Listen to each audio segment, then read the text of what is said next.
Have you ever seen an influencer or celebrity get canceled so fast about something they said or did on social media?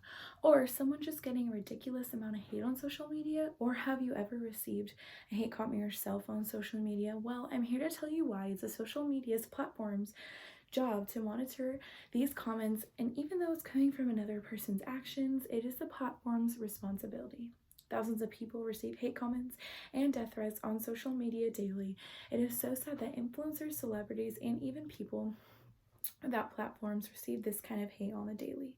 Hate speech is something super serious and it takes up a huge part of the internet. According to The Atlantic, an Instagram monitor, Andy, whose job it is to delete hate speech on Instagram, said this. Andy said that the few times he's used Instagram, he's seen content that, as a moderator, he knew he should have deleted. Indeed, it's not hard to find, he said. I recently came across an account that was posting memes about killing Black people, Jewish people, and raping disabled women. It also posted multiple threats to carry out hundreds of likes and also lots of posts with a total of 6,400 followers. It was active for more than a year, and he had reported it to Instagram many times using its international reporting tool, but it wasn't taken down until flagged to Instagram's PR department. The monitors of Instagram see this kind of terrible speech and they don't even report it or act on it fast enough. And he even said he knew he should have deleted it, but he didn't. The social media environment should not be this toxic and should be monitored way more. In an interview with the New York Times, Facebook announced that they would hire 10,000 more employees to work on safety and security issues, and YouTube would also hire 10,000 more as well. However, we saw with Andy's stories, sometimes these workers don't even report the hate speech or take it down as it is a part of their job. With this being said, there's a lot we can do as individuals to prevent hate speech from spreading when the platforms aren't doing their job. A very easy solution is taking the day of commenting positive things so it will outflood the negative. In an interview with The Atlantic, we learned about a 14-year-old Brandon Farstein who joined Instagram and was born with dwarfism. He was bullied on Instagram, and in the interview, he said this: "My entire experience of high school was ruined by Instagram's harassment," Farstein said. "It's draining. It's anxiety producing. I'm used to people calling me names, but when people say that they're going to kill me or come find my family, that really gets me in a sense of pure terror. Really, nothing can prevent or get in the way of taking over your thoughts and emotions." Just by reporting these comments by his friends or Farbstein's family, a lot of this could have been prevented. It is so sad that the platforms don't monitor more and try and prevent this. People wouldn't want to leave social media and commit suicide from all the hate speech they received. With the hate speech left floating online, more and more influencers, celebrities, and everyday people will leave social media with sadness, depression, and suicidal thoughts because of the comments and threats they received. Soon, no one will be left on social media if everyone keeps getting bullied to a point of leaving, and the social medias will go bankrupt. Even though hate comments are coming from the users' personal profiles themselves, some people believe that this is freedom of speech, and it shouldn't be the social media's job to take them down.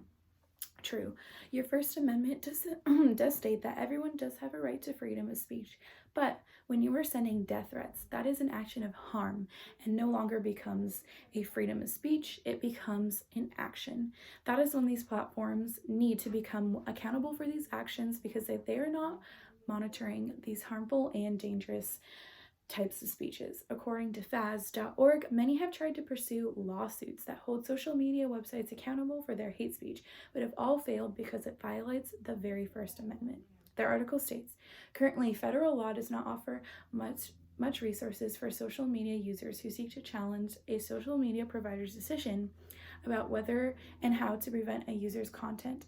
Lawsuits predicted on these sites' decisions to host or remove content have been largely unsuccessful, facing at least two significant barriers under the federal law.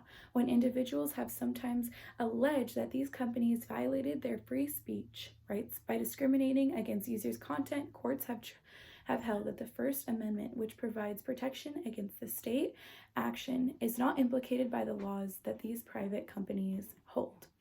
Recently, TikToker Charlie D'Amelio was canceled, and she went on live to explain that she was receiving so many death threats in her DMs telling her to kill herself. Is this really what our world has come to? Sending people these types of messages?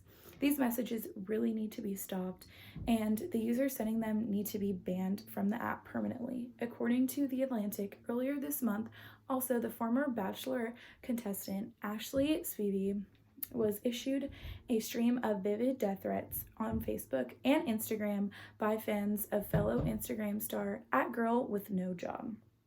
After the two had a dust up on the latter platform, Spivey went through the standard reporting process on Instagram and heard nothing, so she begged for help on her Instagram story. A Facebook representative got back to her, and she has no idea if that Facebook employee was a huge help. And after that, the harassment on Facebook finally came to a halt. On Instagram, it is still going strong, she says. So, instead of thinking these comments are a freedom of speech, maybe think about the harmful effects these messages can have on a person's mental and physical health on social media platforms. The many who have attempted these kinds of lawsuits have shed light on the topic. Now, if social media platforms would just ban these hateful users, celebrities wouldn't have to delete social media as well. So imagine a world with a little bit less hate. Back in August, I had a viral TikTok and received a lot of hate. Even though it was just a single video made with a famous person, it was sad and made me want to delete the app. However, after a while, I overcame all of the hate, and I realized that some people might not be able to do that. So that is why it is your job to go out there and try and delete all of those nasty comments. So next time you see one, this is what you can do. On Instagram, you can delete a hate comment by swiping to the right of the comment and clicking the button with an exclamation point in the chat box. Then you can click report the comment or block the user. Looking out for others will leave a positive impact. Even if it's just one little comment, it's one less a piece of hate that someone has to see. According to Instagram's community guidelines, they want everyone to have respect for others and members of the community.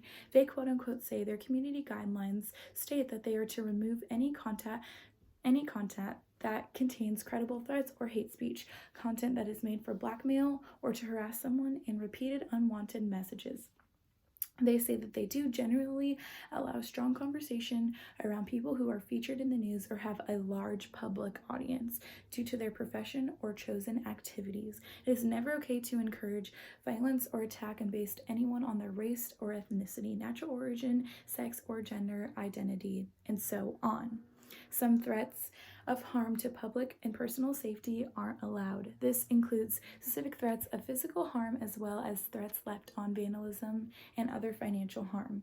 They can review reports of threats and consider many other things when determining this threat is credible. Basically, they allow hate speech but no other death threats, and they try and report them when they see a threat to injury so that way it can be removed. Also, on TikTok, you can hold down a comment to report or delete it. There's a lot of hate comments everywhere on TikTok, so reporting any of them so that way you can get rid of them is so important. So next time you see an influencer getting canceled or a hate comment left on your page or your best friend's or a family member's page, report it, block the user. It is one step closer to getting these platforms to realize that they need to step in and make a bigger change by taking accountability for the hate and stopping it. It starts with you.